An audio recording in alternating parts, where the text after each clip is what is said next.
Hello, welcome to the Chessboxing podcast with me, the grievous bodily farmer. This week we've got Shayan Dolab. Hello there, how are you all doing? Of course, Shayan is just fresh from his fight in Seasons Beatings 21, where he took on the AI might of Toto, the robot Bourached. So Shayan, let's just dive straight in. How did you find the event? How did you find the fight? Did it go to plan, or did it not quite go as you'd hoped? Well, it's another loss to my resume. I mean, it was. Looking back at that boxing, and I'm thinking, where did my training go? You know, all these wild swings and you know, my coach was telling me, "What are you doing? Go for the body. Where's the straight shots?" And I think in my mind, I caught Anthony with a few overhand rights, and in my mind it was just like, do that. And then of course it came down to the chess, and I was I think in the end 6 or 7 seconds short on my clock to be able to get into another boxing round, and that would have been my only hope to be able to win that match, was if I got him into boxing again and just went for the knockout. So it was a tough match. It was I tried, what can I say? Yeah. Well, I tell you, you're in good company, because I've had 3 fights and I've lost all 3. So I understand where you're coming from. Well, this is the thing, right? You realise at 3 that, you know, that's it. You didn't do a 4th fight, whereas here I am on the 4th loss. Hey, I'm going to do a 4th fight. Don't worry about that. Okay, well, there we go. All right, sounds good. But this is the thing, right? In chess, there is no chess player out there that hasn't lost at least some games. Even peak chess players now, you still see every so often they lose a game. Whereas we don't really expect that in boxing. You see the professional boxers, if they get 1 loss, it's like their career's over. So I don't feel too bad about having some losses, but you know, I need to get a win in there somewhere. Yeah, I have to thank you as well, because this is not the first time you stepped in at the last minute either. Yeah, so there was also that element where, you know, it was I think it was the day before, where it was like, yep, let's do this fight, and we did have the bouts on the boxing reduced from the 3 minutes to 2 minutes. So I think it helped. I think that made a big difference. Yeah, I think it definitely helped Anthony a little bit, because although I knocked him down twice, you know, by the time, you know, you go down, by the time you get up and you got your count, you know, 20-30 seconds is gone, and that's like you know, 20% of the round. So yeah, it did give him a little bit of advantage, but I always knew it was a long shot being able to beat him, because his chess is so good. Yeah. And I think, you know, he studies chess. Have you ever been in an AI chess program before? Well, you know, you could change the settings on those. Yeah, we should have turned it down to 3. Yeah. Yeah. Yeah, chess.com need an avatar, which is Toto the robot, and like. Okay, nice. Yeah. Thing. Yeah. Alongside the Bourached sisters, there should be like the Queen's Gambit, and then Toto the robot. That's it. So I should thank you again for stepping in. Matt Reed contracted COVID about 2 days before the event, so he couldn't fight. In fact, we had 4 people pull out at various points ahead of that ahead of that event. So it's incredible that we got something on. So big thank you to all those fighters that stepped in. I thought actually that the chess you did. I've rewatched a chess game last week. And I think I think you got an advantage in the chess. I think you were actually winning at one point, and then you blundered your rook. Yeah, that's and it was right. It was because I don't tell Anthony, but I was kind of rooting for you on the chess, because I knew, and I think Anthony knew I think Anthony knew he was better on the chess, but instead of trying to force that, he kind of allowed the game to sort of drift. Yeah. And he wasn't really pressing his advantage on the chess, which kind of allowed you to move. You kind of almost moved all your pawns up. Yeah. And started compressing his position. Yeah. And then I think he got into real trouble. And I think, he moved his bishop over next to your king. Is it attacking your king or attacking your knight? And instead of swapping off rooks first, you tried to take his I missed a piece. bishop. Yeah. So I think at that point it was a slight blunder from my side. But it's interesting because I was talking to Gerald after, and he was saying that Anthony called me up and said, how do I prepare chess against Shayan? And Gerald just said, look, Shayan is a bit of a street player. He'll play anything. There is no preparation against him. You just have to go and play. And I think one of the things I was impressed with him was in the last round. I don't know if it was from Gerard helped him on this or whether he worked. Was around Gerard his himself. corner man? Yes, yeah. Okay. So you're saying that Anthony's corner man was giving you advice? No. I was giving Anthony advice. Yeah. So this is the conversation we were having after the event. Yeah. Okay. So, but one of the things that I don't know if whether Gerald helped Anthony with or Anthony worked out on his own was in the last chess round, he worked out how many seconds he needs to, how many seconds a move he needs to do for me not to be able to go on to the next boxing round based on the time I had left. Yeah. So which was quite impressive because I think each chess round was about 4 minutes and I had around 3 minutes on my clock. So he knew that as long as he makes every move within a certain time, I won't be able to pause the time to get to another boxing round, which was I thought that was quite impressive and obviously it goes to show the amount of thought that needs to go into different aspects of the chess boxing game. So that was another element from his perspective was like I got to do whatever I can not to get into the next boxing round. And he managed it, fair play to him. He done it. And obviously from his perspective it was like, look, I've been knocked out 15 seconds in my last fight. I have to do everything I can to win this. And from my perspective it was like, I've lost 3 games. I have to do everything I can to win this. So one of you was going to win. One of us was going to win. so someone's cherry was going to pop. Yeah.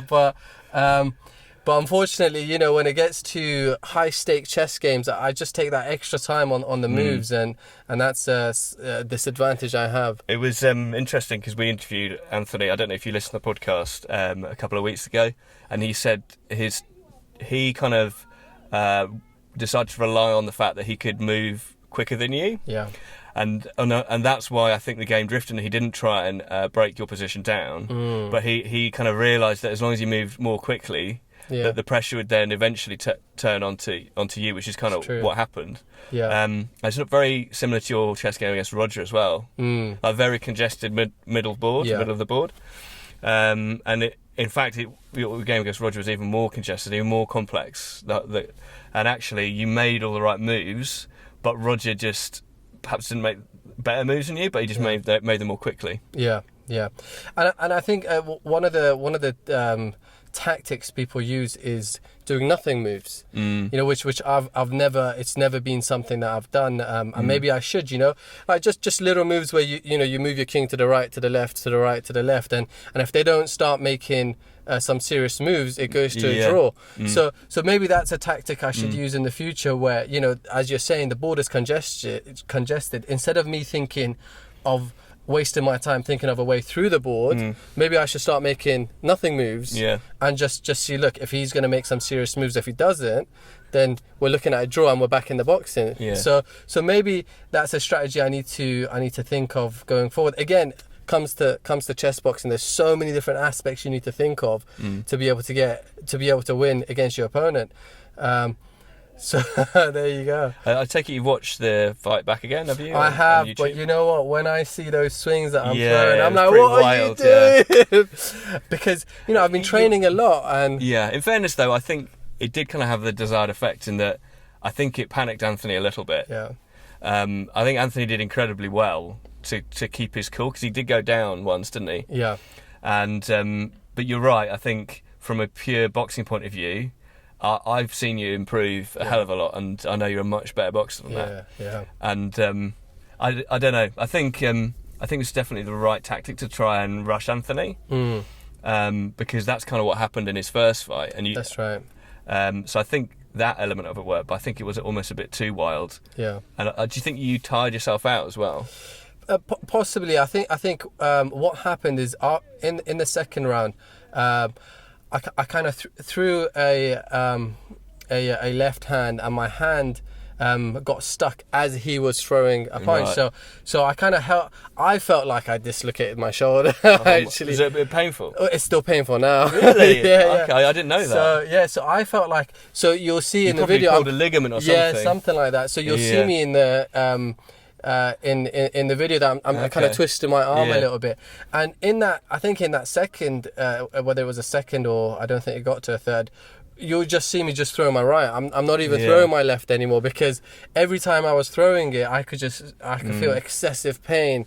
I had no idea. Yeah, so I was just keeping that as defense. And you don't want him to know that either, do you? Exactly. So, and instinctly, I was still throwing it, and I was like, oh, pain. But what I should have done is, he was worried about getting knocked out, so he was defending his head. He had his arms up, and his body was just wide open. And I should have just started working his body. And once you get that right punch in the body, that's it. You can't get your breath in, and it's over almost. Well, that's what happened to Garreau, doesn't it? Yeah. I think I think Felix landed a couple of headshots after that body shot, but I think it was a body shot that did for him. Did it for him. I think he lost his breath, and then that was it. Couldn't carry on. And with Groydon, I was, because I was his corner man at the time, right? And I just trying to tell him, don't stand there and exchange with Felix, because if you stand there and exchange, it's gonna be all over. But again, it goes to, it's hard though, because Felix is always pressing on, and you've got to keep a threat, and you've got to land some punches, then move away. But it's so hard. Yeah. I've sparred Felix before, and he doesn't. Nothing seems to stop him. in fact, when you punch him, when you land a really good cross straight on his nose, he's grins and then just carries on coming forward. Run. Gotta punch him and run. Yeah. This is what happens when I fight him. Literally, if I catch him and he's coming towards me, it's either I have to duck, and when I come up, I just have to I have to grab him. You've either got to be far enough away or close enough that you can clinch. Exactly. And I tried to. In fact, Anthony should have clinched you a few times as well. He should have. I think he was just so worried if he lets go of his defense, one's gonna hit him. But he caught me a few as well. There was I think one or two that I felt I was like, I wasn't expecting that. Where did that come from? So it was. He definitely carried a threat. I think. I think defensively he improved a lot, but there was a couple of times when you really caught him, and I think his punch resistance is obviously it's much better than his last fight. So I think that was probably the biggest improvement. Although you can argue that his intro was his biggest improvement. What do you think of that? It's the intro and a half. Yeah, it was good. It's definitely one of the best chess boxing intros I've seen. I have to say though, it was a great intro, but it's going to be very hard to rekindle that first moment when he came out on that Morsu, because it was so shocking visually. True. I don't think I was really worried, because I was like, is this going to work? Is this going to be like a complete flop? But the crowd absolutely loved it. Absolutely loved it. And I just love his confidence, coming out dancing like that. It's like, wow. You got to be brave. So fair play to him on that. That was good. Yeah, you got to be brave to get in the ring as well as doing an intro like that. Yeah, and this is the thing, when your fight is the last fight, it's just a worst. Just sitting at the back, and I don't want to be watching the fights in case I just distract myself. And then I was thinking, I'm starting to get a little bit hungry now, and I'm thinking, well, I can't really eat. I guess you got to have a banana. Yeah, banana or something. But then I was thinking I was already 3 bananas in. But yeah, there's always those things on your mind as well. There's so many things going through your mind. As you've been in the ring quite a few times. I find it's easier when you're actually in the ring, because there's less to think about. You're in the moment then, aren't you? There's no going back. But was Zoe your corner man? No. I had Richard. Remember from William. Yes, of course, Richard. Yeah. Well, shout out to Richard. Yeah. Thank you to Richard. From Family Fitness in Wellingborough. But and he was just shouting to me saying, look, body, and as you said, once you're in the ring, or even just take a breath and reset yourself. This is because it was just constant, wasn't it? But as you said, once you're in the ring, you just don't think about anything else, and that the downside is, people are trying to give you advice, and it just goes in one ear out the other. I don't even think it goes in one ear. No, it doesn't. You just don't hear anything. But that's why kind of muscle memory and sparring and all that stuff is so important. So when you're there, you're not really having to think about punching, you're thinking about your strategy. That's right. I mean, it's easy to say that, and I'm certainly not good enough to be able to do that. But that is kind of where you're trying to get to as a boxer, aren't you? I mean, what was it Mike Tyson? It's the same on the chessboard as well. This is it, yeah. What did Mike Tyson say? What was it? Everyone's got a plan until they get punched in the face. Especially by him. Yeah, plan's gone. Yeah. But yeah, and on the chessboard, I was thinking quite a lot. What should I play in? And the worst thing people do is they go into an important game and they suddenly play a different style than they used to. Yeah. And that's the worst. But I was practicing this sort of reserved style. So how did you open? I remember the middle game. Sort of a hippo. Oh, that's sort of right. Style, yeah. And I was just trying to win a gain on the time and stuff. But even though I was making fast moves, he was making faster moves. Yeah. So as you said, He's it was a part top of his player, strategy. isn't he? Yeah, this is it. Yeah. And it's funny because when he put he put some images of the event on his Facebook. Yeah. There were people commenting about, you should have done this on your defense, or you should have done this, and there was a lot of conversation at chess going on. I was thinking, like, there's no one on my Facebook who would have that sort of conversation. Yeah. I was thinking, okay, these guys, a lot of them are very strong chess backgrounds. But that's what it takes to become. I mean, I'm never going to be that good at chess because I don't have that mentality. Like, Toto will be going home and he's won, but he'll be analysing his game and he'll be taking advice from his mates on Facebook or whatever. Yeah. And if you come back and he has that in the ring again, he'll know exactly what to do. Exactly. And that's just not me. no, nor is it. No, I mean, I'll be going to the bar and having a pint. Yeah, I know. I'll be looking at the same game. I was like, was this my game? Yeah. Was it me? Yeah.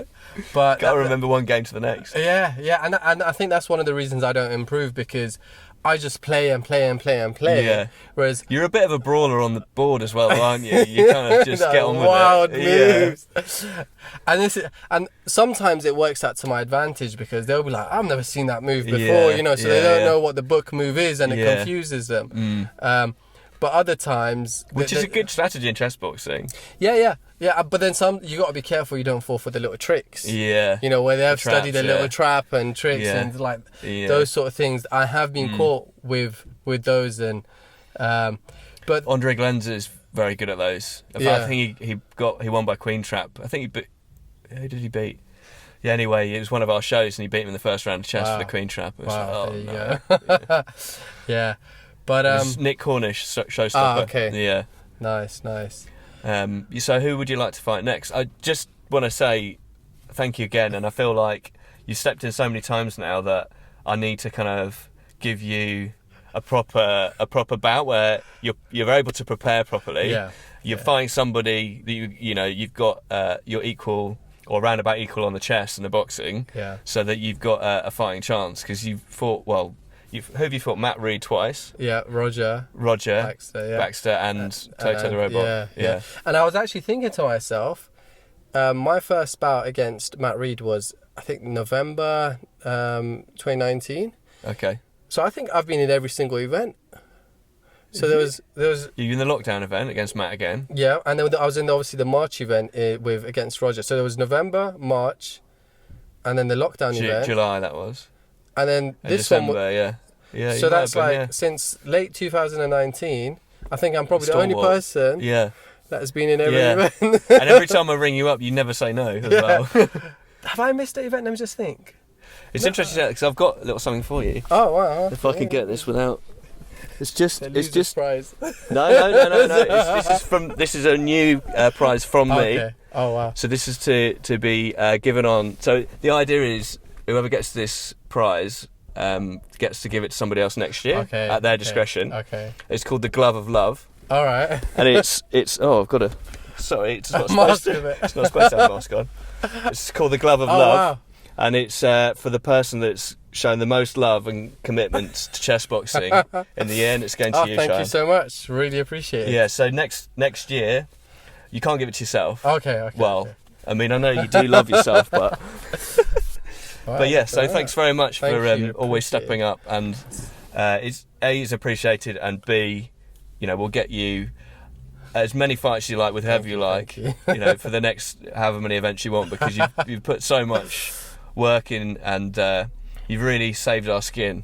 Thank you. And it's a bit of a chess boxing tradition that people pull out like the last minute, but Yeah. we always seem to get a show on. It's because of people like yourself. So, And appreciate because it. of thank you very much. And the organisation you put in is, I've organised events before, nothing to the scale that you've organised, and people underestimate how much work goes into that, and how many people let you down in so many different areas, and things you expect that will just go smoothly just fall apart. Yeah. So I don't know how you do it, and every time it goes well and everything's okay. I mean, everyone leaves with COVID. That's a given. But no, I mean, it's impressive. It's impressive. Well, how thank you do you, it. yeah. It's no, I'm joking. I'm Not keeping it. Sorry. well, thank you very much. Thank you.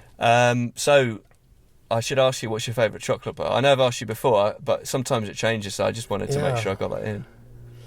Do you want some time to think about it? Yeah, you know what? I've just been staying away from chocolate. You know what the problem is, right? You're like quite a fitness guy, aren't you? Yeah, but you see, the thing is, once I found if I have chocolate in my house, Yeah, you eat it. I eat it. Yeah. Right? I just can't keep myself away from it. Yeah. So I've realised it's a lot easier if you don't buy the chocolate.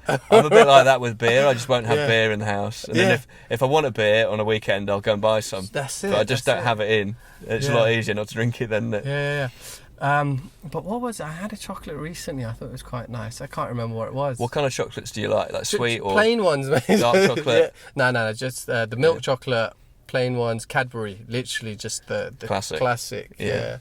I've had some from Christmas, and I'm trying not to have a lot of it, but every day Yeah, well, Christmas is a bit of an exception. Isn't it? You kind of have to give yourself a buy over Christmas, I think. But but it's when people buy you those big ones, right? And well, you get like a tin of them. oh god. Yeah. I mean, I try not to open it and gift it to someone else. I don't eat it. But yeah, I'll just go plain Cadbury's, mate. What about yourself? Oh, I'm well prepared for this. I tell you what, I was talking about this the other day. I haven't had one for years, but I used to absolutely love curly whirlies. Okay. Curly whirlies. Yeah, It's like a ladder, kind of like a ladder of toffee covered in chocolate. Is that the one that was like 15p or something? Yeah, so they look massive, but because they're full of holes, there's not much to them. But if you're a kid and you're thinking, I only got 15 pence, and you're like, that's huge, and then when you actually open it, there's nothing in there. Nice. So have you got any ideas who'd like to fight? Are you going to call anyone out? I don't know, mate. I don't know. Have a think about it. Yeah, I think in the last, since that event on the, I think 11th of December it was, if I'm not mistaken, I've just been partying, mate. I mean, there was a dance party in Birmingham. I was there. It was like 3 nights for New Year. Oh right, is that your dance The troupe? bachata, yeah. So, do you want to shout out to them? Yeah, shout out to all the bachata crew in We missed you Peterborough. at the intro. It was last minute, so we couldn't arrange it. But next time for sure. Yeah, next time. So there was that, and then just before, I think it was Boxing Day, I went to Italy, and we were just there 4 days, just out traveling and drinking, and so it was like a whole month of partying, mate. And then so since then, I've only had 2 boxing sessions. So this is like 2 months. Yeah. This is probably the longest I haven't trained in. And you turned up 20 minutes late. Yeah. Do you know what? I was at home and I was like, do I go? Do I not go? And I thought, you know what? Better to be late than not to turn of course, up, right? But you're going to get some ribbon though as well. Yeah. I mean, better to be on time. Of course. Right. Yeah. But I do know you travel from a distance, so I'll kind of give you a buy on that one as well. Thanks. But yeah, have you got anything else to say before we wrap up, Ben? No, I mean, shout out to everyone who fought on that night, everyone who was organising. Shout out to yourself, of course. And everyone was. A lot of people were messaging me saying, give us some notice next time, we'll come, this and that. So it'll be really good, next time to. Obviously, as you were saying, we prepare for a fight, and I can get a whole crew down, and I think it'll be amazing. So shout out to of course Richard, both my brothers who came to the event, Nice. and everyone who was part of it.